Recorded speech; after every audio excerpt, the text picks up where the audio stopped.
హరి ఓం.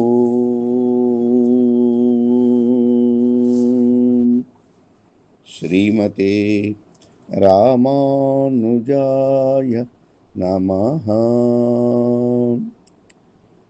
భాగవతోత్తములందరికీ కూడా ప్రణామాలు. భాగవతోత్తములారా, కేశవనామాల వైభవాన్ని మనం అనుసంధానం చేసుకుంటూ ఉన్నాం. ఏ రోజైతే హరినామస్మరణ చేస్తామో అది పవిత్రమైనటువంటి రోజుగా మారిపోతుంది. ప్రాతకాలంలో భగవానుని యొక్క దివ్యనామంతోనే మన దినచర్య ప్రారంభించాలని పెద్దలు చెబుతూ ఉంటారు. ఆంగ్ల భాషలో ఒక చక్కని నానుడి కూడా ఉంది. Start the day with God, fill the day with God, end the day with God. అంటే ఆరంభమే భగవన్నామంతో ప్రారంభించాలి, హరినామంతో. ఆ విధంగా కేశవనామాన్ని మనం ఆరంభించుకున్నాం. ఈ రోజున గోవింద అనే నామంతో ప్రారంభం చేసుకుందాం. ఓం గోవిందాయ నమః. భగవానునికి అనేక పేర్లు ఉన్నాయి. అందులో స్వామివారు కష్టపడి సంపాదించుకున్న పేరు ఈ గోవిందనామంట. ఎందుకో తెలుసా అండి? పరమాత్మ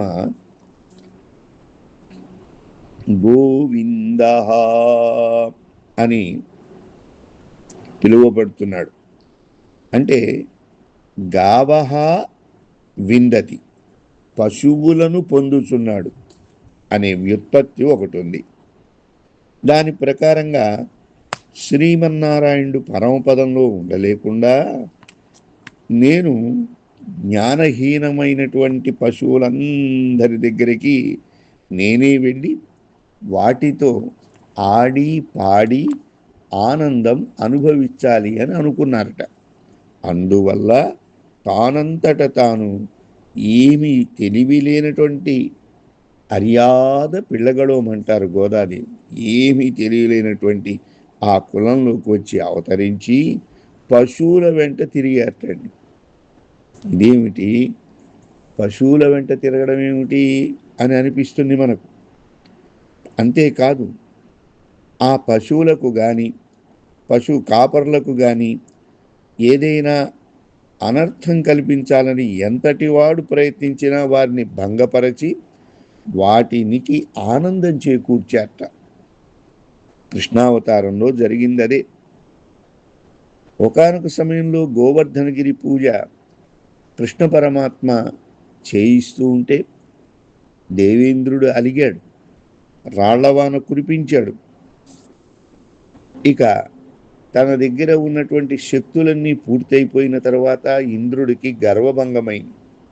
భూలోకానికి వచ్చి కృష్ణ పరమాత్మను సమీపించి అంటున్నాడు, అహం కిల ఇంద్రః దేహినాం త్వం గవాం ఇంద్రతాంగతః గోవింద ఇతి లోకాః త్వాం స్తోష్యంతి భువి శాశ్వతం అంటూ, ప్రభు, నేనేమో దేవతలందరికీ ఇంద్రుడుగా ఉన్నా, నువ్వు భూలోకానికి వచ్చి పశువులకు ఇంద్రుడుగా ఉండే స్వభావాన్ని నువ్వే కావాలని పొందావు.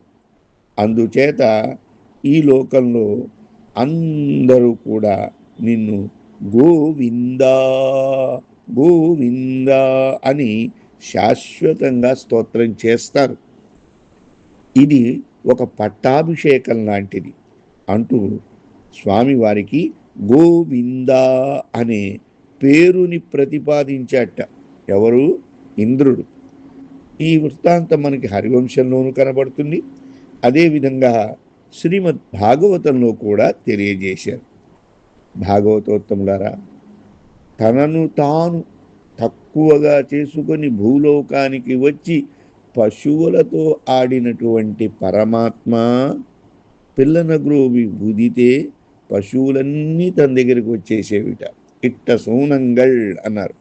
అటువంటి ఆ ప్రాయం కలిగిన దూడలన్నిటినీ తన వెంట పెట్టుకొని, ఆహా, ఎన్ని పేర్లు ఉన్నా కూడా పశువుల కాపరిగా గోవింద అని పేరు తెచ్చుకున్నావా తండ్రి అని ఒక అర్థాన్ని కృపజేశారు ఈ గోవింద అనే పేరు. అయితే గోవిందన్ గుణం పాడి ఆవికా తిరుప్పేనే అంటారు మరొక చోట. గోవిందుని యొక్క గుణాలను పాడి ప్రాణధారణ చేస్తున్నాను అని నాచ్యార్ తిరుమడిలో గోదమ్మ తల్లి చెబుతుంది. నిజంగా గో సమూహాన్ని మేపడమే వృత్తిగా కలిగిన వాడయ్యాడే. ఇంటిని వదిలిపెట్టి అరణ్యంలో నివసిస్తూ ఆ విధంగా గోపాల జాతిలో జన్మించిన వాడయ్యాడు. వెన్నను దొంగిలించడంలో లెక్కించేటువంటి ఓ మొట్టమొదటి స్వామి మన వెన్న దొంగ అని కూడా పేరు తెచ్చుకున్నారు. అంతేకాదండి, గోవిందుణ్ణి తలవని వారెవరు? ఓం గోవిందాయ నమః అని విష్ణు సహస్రనామాల్లో కూడా పలుమార్లు కీర్తించారు. అన్నిటికంటే గొప్పగా గోవిందుడు గోవిందేతి యదాక్రందత్ కృష్ణామాం దూరవాసినం రుణం ప్రవృద్ధమివ మే హృదయాహాతే నాతి సర్పతి. కృష్ణ భగవానుడే ఒకసారి అంటున్నాడు, ఎంతో దూరంలో ద్వారకలో ఉన్న నన్ను గోవిందా గోవిందా అని ద్రౌపదీదేవి ఆనాడు నిండు సభలో కురువృద్ధులు కురువృద్ధ బాంధవులంతా అవమానిస్తూ ఉన్న సమయంలో నన్ను పిలిచినటువంటి పిలుపు ఎలా ఉందంటే, ఆమెకు నేను వస్త్రదానం చేసి సహాయం కాదు చేసింది, నేను ఆమెకు రుణపడిపోయి ఉన్నాను. గోవిందా అని పిలిచిన వారికి నేను ఎంతైనా సమర్పిస్తాను. సమర్పించి నేనిచ్చిన దానికంటే ఆ గోవిందా అనే పిలుపుతో నాకే వారు ఎక్కువగా సమర్పించినట్లు కానుకలవుతుంది. నేను వారికి వడ్డీ మాత్రమే ఇచ్చినట్లయింది, వారి అప్పును పెంచుకున్న వాడిని అవుతున్నాను. కాబట్టి గోవిందనామం అన్నిటికంటే వేదముల సారం. శంకరాచార్యుల వారు చెప్తారు మనకి, భజ గోవిందం భజ గోవిందం గోవిందం భజ మూఢమతే సంప్రాప్తే సన్నిహితే కాలే నహి నహి రక్షతి డుకృన్కరణే. ఇంకా ఎందుకు వచ్చాయి ఆ శాస్త్రాలు? చదువులలో మర్మమెల్ల చదివితి తండ్రి అంటే ఏమిటనుకుంటున్నారు? గోవిందనామమే. గోవింద అని 3 సార్లు కనుక మీరు ఉచ్చారణ చేస్తే మిగిలిన వ్యాకరణాది శాస్త్రాలన్నీ కూడా రక్షించలేనటువంటి విధంగా అంత్యకాలంలో గోవిందనామ స్మరణే మన్ని రక్షిస్తుంది. కాబట్టి నాయనా, ఓ శిష్య, గోవిందం భజ భజ గోవిందం భజ గోవిందం గోవిందం భజ అని ముమ్మారు చెప్పడానికి కారణమదే. భాగవతోత్తములారా చూడండి, విష్ణు సహస్రనామంలో ఎంతో చక్కనైనటువంటి భావాలతో కూడిన గోవిందనామం చెప్పబడుతూ ఉంటుంది. మహావరాహో గోవింద అని మీరు రోజు చదువుతున్నాం కదా విష్ణు సహస్రనామంలో. విష్ణు సహస్రనామంలో ఉన్న ఈ అర్థం కూడా నష్టాం వై ధరణీం పూర్వం అవిందం వై గుహాగతాం గోవింద ఇతి తేనాహం దేవైః వాగ్భిః అభిష్టుతః అని సాక్షాత్తు నారాయణుడు చెప్తున్నారు.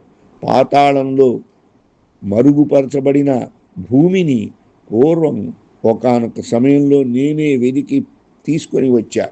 కాబట్టి దేవతల చేత గోవింద అనే పేరుని పొందా. గా అంటే భూమికి కూడా పేరు. భూమిని రక్షిస్తూ తీసుకొచ్చి ఇచ్చినటువంటి వాడు గోవిందుడు అని అంటారు. ఎక్కడండి? వరాహావతారంలో ఉద్ధృతా శివరాహేణ కృష్ణేన శతబాహునా. భూదేవి 100 బాహువులు కల ఆనంద స్వరూపి అయిన ఆ వరాహమూర్తిచే నువ్వు ఉద్ధరించబడ్డావు అని చెబుతూ ఉంటారు. భాగవతోత్తములారా, నీలవరై 2 పిరగవ్వినిమింద దొప్ప కోలవరాహమొన్నాయ్ నిలంకొట్టిడ కొండ ఎందాయ్. నమ్మాళ్ళు వాళ్ళు కూడా చెప్తున్నారు, నల్లని పర్వతాల 2 చంద్రవంకలను నోటిలో కరుచుకొని లేచినట్లుగా అందముగా అద్వితీయమైన మహావరాహమై భూమిని కొమ్ముపై ధరించిన ఓ స్వామీ అని మనకి చక్కగా ఆళ్వార్ల యొక్క మంగళాశాసనం మనకి కనపడుతోంది. గో శబ్దం అంటే వేదవాక్యాలు అని అంటారు. ఆ వేదవాక్యాల్ని నిర్దేశిస్తుందని గోవిందనామమునకు వేదవాక్యాల చేత ప్రతిపాదించబడేటువంటి ప్రభు ఎవరు? శ్రీమన్నారాయణుడు అని అర్థాన్ని కూడా మనకి చెప్తున్నారు. గో శబ్దం కాంతిని కూడా ఇస్తుందిటండి. పరంజ్యోతిని ఇచ్చేటువంటి వాడు. పరంజ్యోతి నీ పరమాయ్ పరమం యో మహత్తేజ పరమం యో మహత్తప అన్నట్లుగా యం పరంజ్యోతి గోవింద వన్భురైక్కమాట్టేనే. పరాత్పరుడవైన నువ్వు పరంజ్యోతి స్వరూపుడవు. నువ్వు తప్ప వేరొక శ్రేష్టమైన తేజస్సు లేదు. కాబట్టి గొప్ప తేజస్సుతో నాకు సేవలను ఇచ్చేటువంటి తండ్రి గోవిందా అని ఈ ప్రకారంగా నేను నిన్ను వర్ణించలేకపోతున్నాను అంటారు నమ్మాళ్ళు వారు. నారాయణ పరోజ్యోతి అంటారు. ఆదిత్యవర్ణం తమసపరస్తాతే. అసలు భగవానుని యొక్క దివ్య అనుగ్రహం లేకపోతే దివిలో ఉన్న సూర్య చంద్రాదులు కానీ నక్షత్రాలు ఏవి కూడా ప్రకాశించలేవు. అటువంటి కిరణాలు కలిగిన వాడవుడ చేతనే స్వామికి గోవిందా అనే పేరుని చెప్తున్నారు. భాగవతోత్తములారా, భగవానునికి ఉన్నటువంటి పేర్లలో గోవిందనామం చాలా సులభమైంది. కాబట్టే కూడారై వెల్లుం సీర్ గోవిందా అంటూ గోదమ్మ తల్లి తన తిరుప్పావై మహాప్రబంధంలో 3 పర్యాయాలు గోవింద గోవింద గోవింద అని కీర్తించింది.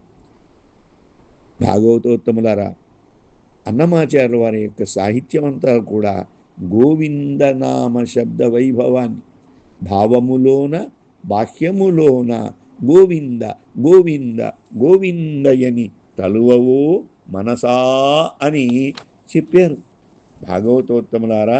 కాబట్టి గోవిందనామానికి ఉన్న గొప్పతనం ఇంత అంతా కాదు సుమా. గోవింద నిన్నుం కుళిర్మదియాగి కొడియవరై ఏ ఉందనుక్కళుడన్ తెర్కిలుం ఉట్కழுத்து నిన్ను மேவுன் திருவருளால் வினை தீர்த்து எனையாண்டருளும் பூவன் தொழவத்தி మామలై మే నిన్న పుణ్యనే అంటూ మనకి తిరువాయిమొഴി మహాప్రబంధంలో ఈ గోవిందనామ అర్థాన్ని చెప్తున్నారు. ఏమిటి? నాభీకమలంలో అవతరించిన బ్రహ్మ సేవిస్తున్నట్లుగా ఈ కంచి మహాక్షేత్రంలో స్థిరంగా నిలిచి ఉన్న తండ్రి పుణ్యస్వరూపుడైనటువంటి వరదరాజస్వామి గోవింద అనేటువంటి పేరుగా ఇక్కడ చల్లని చందమామలాగా ఉన్నావే అంటూ నమ్మాళ్ళు వాళ్ళు కీర్తించడం తెలుసుకుంటున్నాం. భాగవతోత్తములారా, అలాగనే మనం 12 తిరునామాలు శరీరంలో దాల్చేటప్పుడు గోవిందనామంతో ఎక్కడ పెట్టుకోవాలి? ఓం గోవిందాయ నమః అని కంఠం దగ్గర బొట్టు పెట్టుకునేటప్పుడు ఈ నామాన్ని మనం స్మరించాలి. గోవిందాయ నమో నిత్యం శ్రీనివాసాయ తే నమః. కలియుగంలో వెంకటేశ్వర స్వామి వారిని సులభంగా ఆశ్రయించడానికి వీలుగా పిలిచే నామం ఏమిటి? గోవింద నామం. గోవింద గోవింద గోవింద ఒక్కసారి పలికి ఎవరు ఆపరండి. గోవింద గోవింద వెంటనే రెండవసారి కూడా పలుకుతారు. ఈ గోవింద నామం అంటే అంత సులభమైన నామం. భగవంతుడు కష్టపడి తాను సంపాదించుకున్న నామం. ఇంద్రుడు పట్టాభిషేకం చేసి ఇచ్చిన నామం. వేదాలను అనుగ్రహించే నామం. జ్ఞానాన్ని ఇచ్చేటువంటి నామం. ఐశ్వర్యాన్ని మనకి అనుగ్రహించేటువంటి నామం. భగవంతుడు శ్రీమన్నారాయణుడు మెచ్చేటువంటి నామం. భక్తజనులంతా కూడా నిరంతరం కూడా గోవిందనామాలు పాడుతూ ఉంటారు. శ్రీనివాస గోవింద, శ్రీ వెంకటేశ గోవింద అంటూ. భాగవతోత్తములారా, గోవిందనామ వైభవాన్ని ఎవ్వరూ కూడా చెప్పలేరు. అటువంటి దివ్యనామాన్ని మనం మన పెద్దలు అనుగ్రహించిన రీతిలో కొద్దిగా అనుసంధానం చేసుకోగలిగాం.